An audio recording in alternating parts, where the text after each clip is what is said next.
latar belakang pendidikan Teteh apa gitu? Banyak yang menanyakan kenapa dia kok ini banget ya, percaya diri banget gitu. Memang dia punya latar belakang pendidikan yang mengenai keluarga dan anak. Sebenarnya latar belakang S1 saya akuntansi. Akuntansi. Oke, iya. di mana itu Teh? Di Universitas Pakuan. Oke. Alumni Pakuan berarti ya? Unpak, iya. Oke, siap. Nah, lalu saya menikah dengan Kang Bima, perjalanan hidup mentakdirkan Kang Bima jadi wali kota. Ya. Nah, lalu juga mentakdirkan saya sebagai ketua PKK. Sebagai ketua PKK tentunya saya punya tanggung jawab untuk melakukan pembinaan ke masyarakat ya, mengedukasi, sosialisasi kegiatan. Nah, di sanalah saya melihat banyak sekali fenomena sosial yang terjadi di masyarakat. Dan seringkali apa yang saya sampaikan, pasti mereka menunggu nasihat atau arahan, kan seperti itu ya. Apa yang saya sampaikan ke mereka itu, mereka sangat mendengar gitu ya. Lalu saya berpikir, wah kalau saya tidak punya ilmu di sini, bahaya. Apa yang saya sampaikan kayaknya dijadikan sebuah fatwa gitu kan. Akhirnya tahun 2016 saya memutuskan untuk kembali melanjutkan S2. Kebetulan di IPB ada ilmu keluarga dan perkembangan anak. Nah, saya merasa, wah ini cocok banget gitu. Dan ketika saya melihat kurikulumnya, silabusnya pun, ini berkaitan dengan pemberdayaan keluarga. Lalu saya melanjutkan S2 di sana. Nah, disitulah dengan berjalannya waktu juga saya terinspirasi untuk membuat program pemberdayaan keluarga yang namanya Sekolah Ibu ya. Itu gitu. Jadi latar belakang saya S1-nya itu sebenarnya akuntansi ekonomi. Tapi karena saya harus bertanggung jawab kepada masyarakat, akhirnya saya sekolah lagi ilmu keluarga dan perkembangan anak. Itu setelah dapat curhatan gitu ya dari curhatan dan secara assessment yang saya lakukan di masyarakat ya, banyak problematika kan dalam keluarga itu, kekerasan dan lain-lain gitu. Di Teteh tadi sebutkan di sekolah ibu ya. Apa sih Teh jawaban atau solusi nih misalkan permasalahan kayak atau apa yang banyak dicurhatkan? Ketika Undang-Undang Perlindungan Perempuan Anak itu dikeluarkan ya, ada Kepres juga. Perempuan menjadi sosok yang dilindungin kan. Nah, tapi banyak dari mereka yang nggak paham, ketika terjadi masalah di dalam rumah tangganya, mereka terlalu mudah untuk melaporkan suaminya itu ke polisi, terutama yang berkaitan dengan kekerasan fisik ya, kekerasan dalam rumah tangga, kekerasan fisik. Mereka melaporkan suaminya ke polisi, berharap ketika suaminya terkena pidana puas gitu ya, dan jera. Nah, dan masyarakat itu tidak paham bahwa kekerasan rumah tangga, kekerasan fisik rumah tangga itu seringkali dipicu oleh kekerasan verbal istri terhadap suami. Kalau kekerasan verbal kan tidak bisa diperlihatkan ya, tidak ada lebam di dalam tubuh suami kan, gitu. Nah, hal-hal seperti itu yang akhirnya saya merasa bahwa perempuan itu perlu diedukasi. Bagaimana diperluas wawasannya, dirubah perilakunya sehingga dia memiliki kemampuan berkomunikasi yang baik kepada anggota keluarganya, termasuk suami dan anaknya. Sebenarnya giroh dari Sekolah Ibu itu seperti itu. Jadi diingatkan lagi bahwa pemicu bisa aja dari kita, dari kaum istri juga begitu mungkin. Gitu. Apakah kemudian ini yang menjadi alasan Teh Yana untuk terjun ke politik praktis untuk menjadi kader partai politik? Ini ada ceritanya. Oke, boleh, saya siap. Cerita nih. Ini mungkin juga banyak teman-teman yang nggak tahu ya, kenapa sih saya tiba-tiba jreng gitu kan.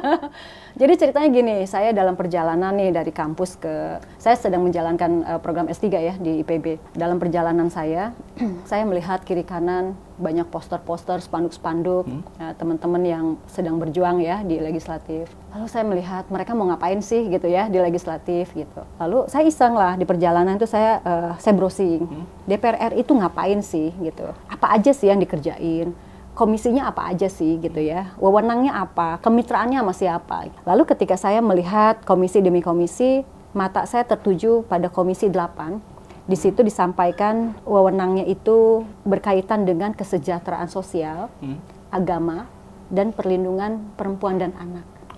Nah, di situ saya berpikir begini, ini gue banget ya gitu kan, ini gue banget. Latar belakang keilmuan saya di sini, seperti nasihatnya Imam Syafi'i ini tadi saya baca. Ilmu itu bukan apa yang dihafal, tapi yang memberi manfaat. Ya, saya menjalankan program doktoral ilmu keluarga dan perkembangan anak. Lalu saya berpikir, kalau saya tidak berjuang di sini, orang lain yang nggak punya kompetensi di sini akan berjuang untuk duduk di sini. Lalu saya termenung di jalan. Saya WA Kang Bima. Saya bilang, sayang, Bismillah, saya mau maju DPR RI. Lalu Kang Bima langsung telepon kan, apa yang membuat kamu memutuskan itu. Saya mau berjuang untuk perempuan dan anak, saya bilang gitu kan. Ya sudah, nanti kita ngobrol lagi di rumah, kata Kang Bima. Ya sudah, saya dalam perjalanan, saya nggak bisa mengalihkan pikiran saya dari hal itu gitu ya. Saya mau berjuang buat kesejahteraan sosial, saya mau berjuang untuk regulasi yang berkaitan dengan agama dan tentunya perlindungan perempuan dan anak. Dan itu terus melekat.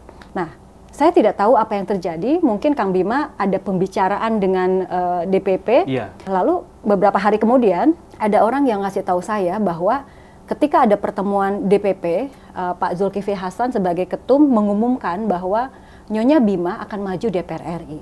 Dan itu udah nyampe ke saya kan. Terus saya gini, hah? Diumumin gitu kan. Diumumkan, artinya saya tidak mungkin bilang, bohong deng gitu ya.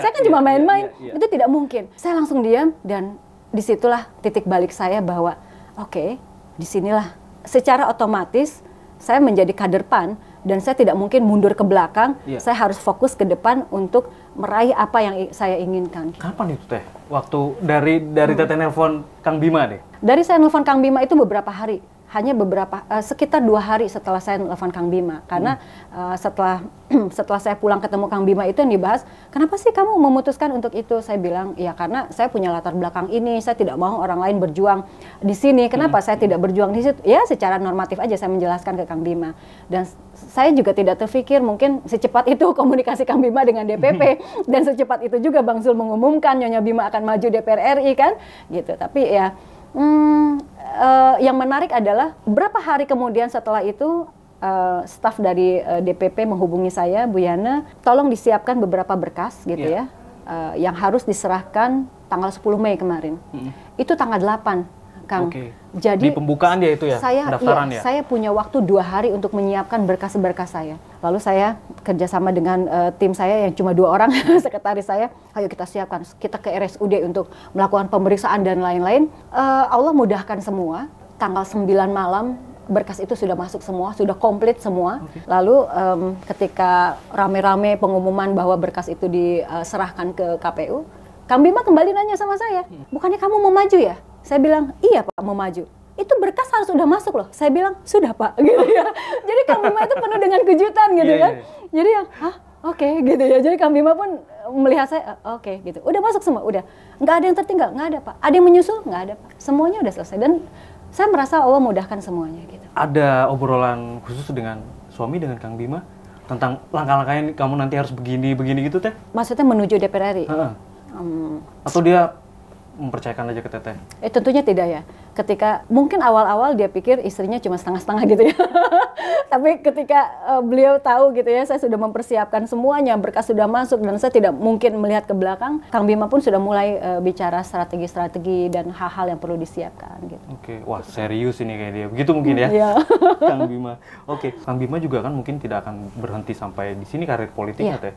Bagaimana itu Teh obrolannya dengan Kang Bima? Kang Bima harus memutuskan Kang Bima akan berjuang di mana. Dan kami sudah sering diskusi Kang Bima akan berjuang di Jawa Barat ya.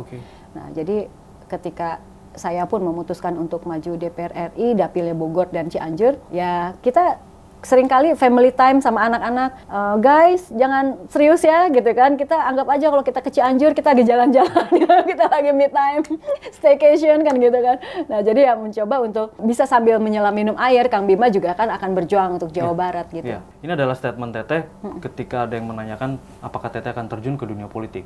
Saat itu Teteh mengatakan bahwa saya bukan orang politik, cita-cita saya bukan masuk ke dunia politik begitu kan Teh. Nah, iya jadi sebetulnya apa yang menguatkan Teteh gitu sampai benar-benar punya keinginan? Iya, ketika saya punya prinsip bahwa dengan apa yang saya miliki, keilmuan yang saya pelajari adalah untuk berjuang pemberdayaan perempuan, perlindungan perempuan dan anak, saya berjuang untuk berada di posisi itu, berjuang di DPR RI. Tapi rasanya saya tidak mungkin berada di situ tanpa kendaraan politik. Memang tidak mudah bagi saya untuk akhirnya saya memutuskan untuk menjadi kader politik ya gitu. Tapi pada saat itu ketika saya harus memutuskan kendaraan politik saya, tentunya partai yang saya pilih adalah partai yang selama ini saya kenal, yaitu partai suami saya. tentang wakil rakyat kita di Senayan begitu Teh. Bahkan aspirasi rakyat tidak diperjuangkan dengan sungguh-sungguh gitu.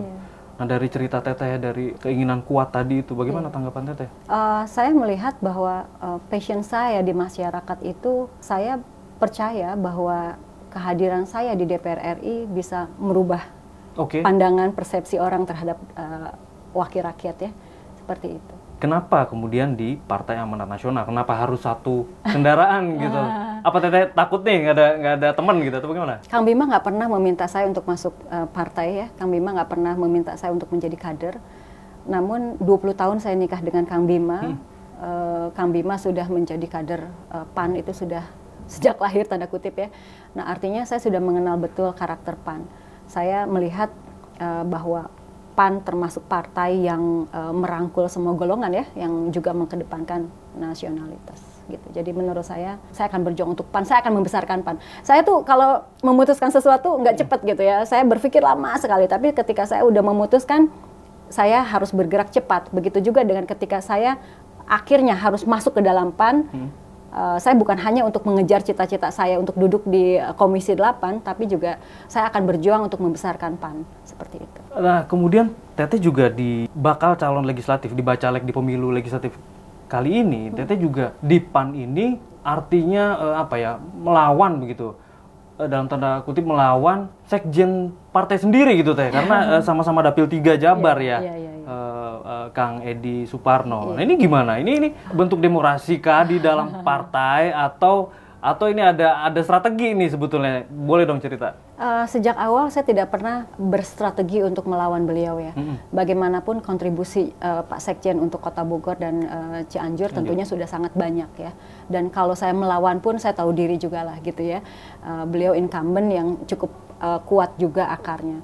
Jadi yang saya perjuangkan adalah kalau saya bisa memperjuangkan 2 kursi untuk DPR RI PAN. Di internal partai sendiri seperti apa? Ada menjadi masalah kah ini Teh? Saya tidak tahu kalau di belakang saya ya. Atau gitu. Teteh pernah ada obrolan sendiri dengan Kang Edi gitu tentang ini?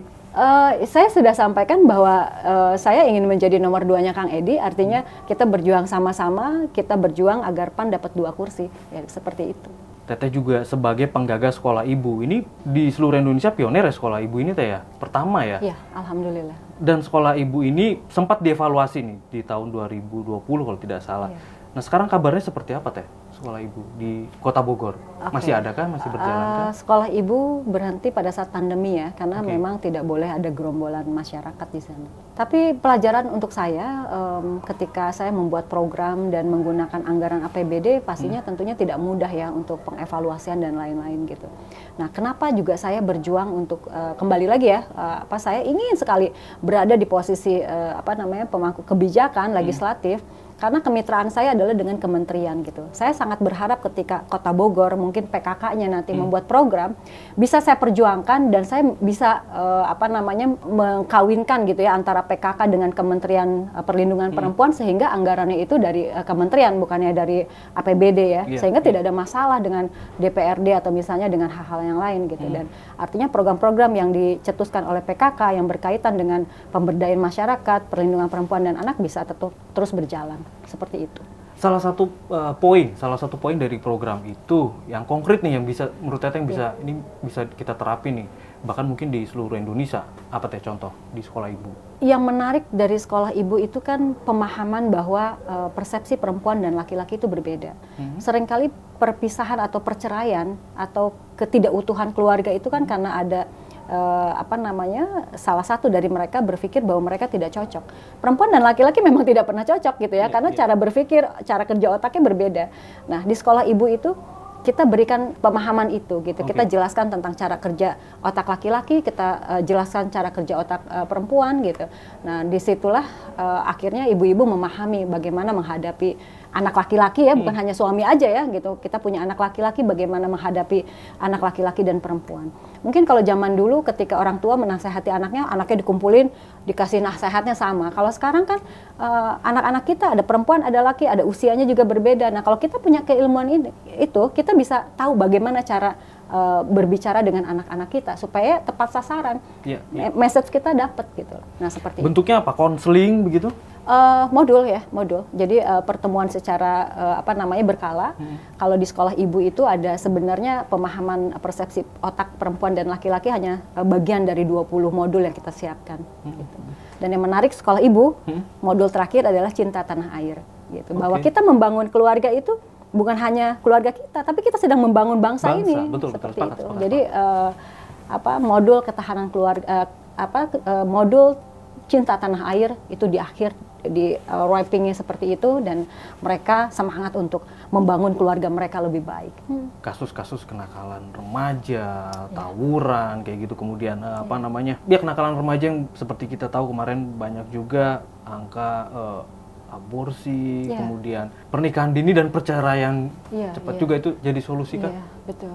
Sekolah ibu waktu pertama dibuka tujuannya bukan untuk mencegah perceraian, tapi ternyata berdampak besar kepada angka gugat cerai di pengadilan agama. Artinya modul yang kami siapkan outcome-nya adalah penurunan angka perceraian. Gitu. Jadi tentunya kalau kita bicara kenakalan remaja saat ini, di modul sekolah ibu pun ada interaksi dengan anak remaja. Karena remaja adalah masa yang tidak mudah, masa transisi antara anak dan dewasa gitu ya. Dia sudah bukan anak lagi, tapi juga dia bukan dewasa. Sehingga itu masa yang sangat sulit. Kalau orang tua tidak tahu bagaimana cara berinteraksi dengan anak remaja, itu yang terjadi. Kenakalan remaja lah, pergaulan bebas, dan lain-lain. Gitu. Tadi di sekolah ibu kita mendatangkan ahli gitu ya? Berawal dari kami pengurus PKK Kota kan sejak 2014 saya selalu mendatangkan motivator dari Jakarta. Nah, beberapa juga ada dari Bogor yang memang kompeten di situ. Nah, setelah pola pikir kita di pengurus PKK ini punya kesamaan frekuensi, lalu kita sama-sama ingin membuat sekolah ibu. Jadi modul itu yang bikin teman-teman PKK seperti itu. Lalu melakukan TOT untuk pengajar yang melamar untuk jadi pengajar sekolah ibu. Ini menarik juga nih Teh. Ini beberapa lembaga survei itu kan sudah sudah banyak bikin tuh survei-survei, termasuk di Kota Bogor, dan nama Teteh itu selalu muncul bahkan di peringkat-peringkat atas untuk survei calon wali kota ataupun wakil wali kota Bogor gitu kan. Nah, ini kan yang menjadi pertanyaan adalah ini kenapa Teh Yana tidak menangkap aspirasi yang ini aja, kenapa nggak di Bogor kemudian menjadi kepala daerah, karena kan survei ini kan sebagai cerminan banyak loh yang pengen gitu. Pertama saya melihat bahwa ini seperti fenomena ya, di mana di sebelumnya mungkin ya, di era-era sebelumnya itu jika kepala daerah sudah 2 periode lalu digantikan oleh istrinya kan seperti itu ya. Nah, lalu mungkin itu juga isu itu yang digulirkan yang tanda kutip menganggap bahwa saya akan menggantikan Kang Bima. Nah, walaupun aspirasi itu banyak kenceng ke saya, tapi karena 10 tahun ini yang saya lihat bagaimana cara wali kota bekerja itu kan Kang Bima ya. Saya merasa tidak sanggup untuk menjadi wali kota Bogor. Kalau saya jadi anggota DPR RI, tugas saya adalah tentang kesejahteraan sosial, agama, dan perlindungan perempuan dan anak. Saya bisa fokus di situ. Tapi kalau jadi wali kota, saya ngurusin angkot, ngurusin jembatan otista, saya ngurusin pasar, ngurusin apa. Kelihatannya pasti ada orang yang lebih kompeten di situ. Tapi Teteh kan, ya itu tadi, Teteh sudah mendampingi selama kurang lebih 10 tahun. Artinya Teteh sudah punya pengalaman, sudah punya ini, nggak ada keinginan untuk... Tidak. Nggak mungkin berubah nih keputusan? Walau-walau. Nah Teh, ini kan Teteh juga nanti akan melangkah ke Senayan kalau misalkan terpilih Teh ya. Kemudian juga Kang Bima juga karir politiknya masih panjang. Nah, ini bagaimana membagi waktu keluarga Teh, anak-anak gitu, itu bagaimana? Menarik ya pertanyaannya ya. Agak berat sebetulnya.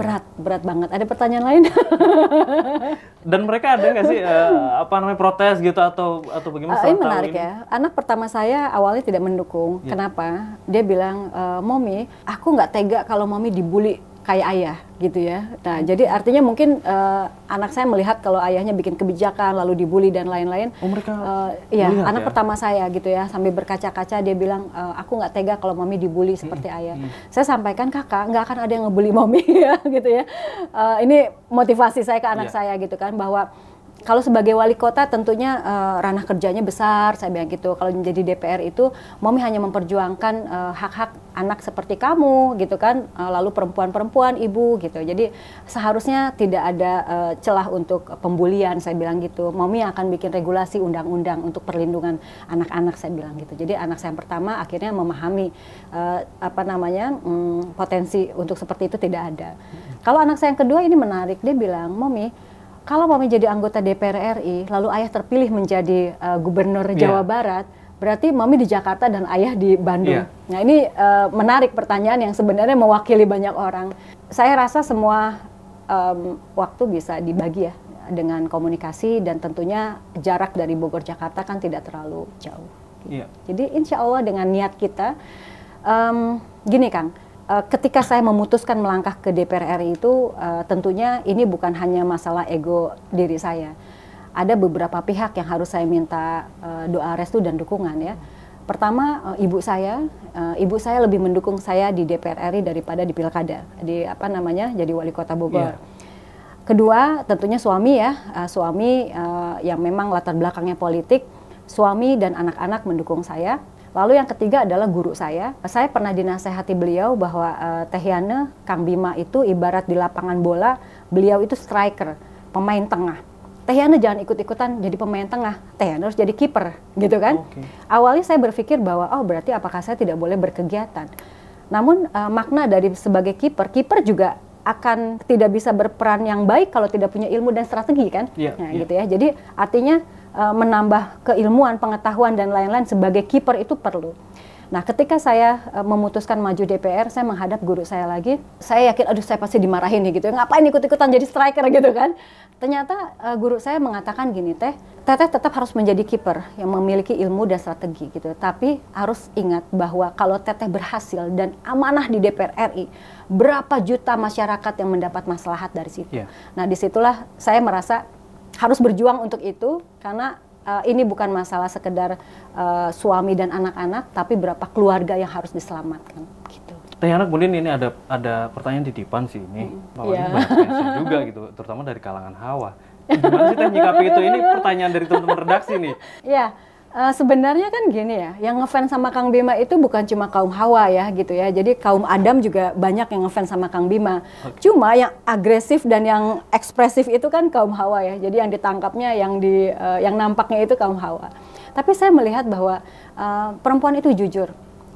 Artinya gini, ketika dia melihat sosok yang melakukan ketidakbaikan, mereka ya kaum Hawa itu akan sangat ekspresif untuk menunjukkan ketidaksukaan. Tapi ketika dia melihat sosok yang menurut dia adalah pahlawan tanda kutip yang berbuat kebaikan, dia pun akan menyatakan ekspresif kesukaan gitu. Dan saya merasa apa yang diekspresikan oleh emak-emak ya kaum Hawa itu kepada Kang Bima itu rasa sayang mereka dan terima kasih mereka atas apa yang sudah diperjuangkan Kang Bima. Saya melihatnya dari sisi itu ya. Auranya nggak negatif gitu ya. Oke. Nah kemudian dengan pengalaman dan latar belakang keilmuan Teteh nih, tipsnya dong Teh untuk mempertahankan keharmonisan rumah tangga. Ini juga dari titipan dari teman-teman redaksi nih. Terutama pada pasangan yang sama-sama aktif berkarir. Itu seperti apa Teh? Ada tips nggak? Berumah tangga itu 70% isinya ngobrol. Ya.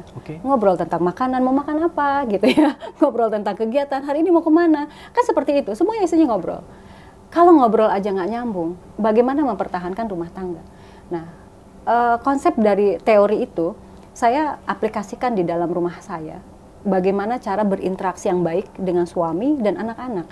Ya, kami sangat menjaga kualitas komunikasi sehingga tidak ada hal-hal yang membuat kami kehilangan trust. Trust itu harus dibangun. Itu pondasi dalam keluarga. Suami istri, orang tua anak, anak ke orang tua seperti itu. Nah, jadi bangun trust dalam keluarga dan bangun interaksi yang baik, komunikasi yang baik. Dan itu tidak bisa instan. Saya memutuskan untuk maju ke DPR RI. Kenapa? Tahun 2024 misalnya ya, nggak 2019 kemarin. Kesempatan selalu terbuka. Tapi bagi saya sudah cukup menanamkan akar dalam rumah saya dan waktunya saya untuk berkarya seperti itu. Oke. Saya aminkan Teh, amin. Amin ya. Amin dong guys. Amin.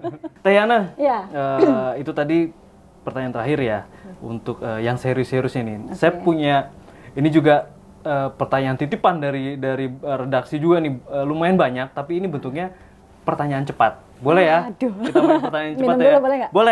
Boleh, silakan. Nomor 1, apa warna favorit? Coklat. Coklat. Ke pantai atau gunung? Pantai. High heels atau sneakers? High heels. Oke. Hujan atau cerah? Hujan. Film terakhir yang ditonton?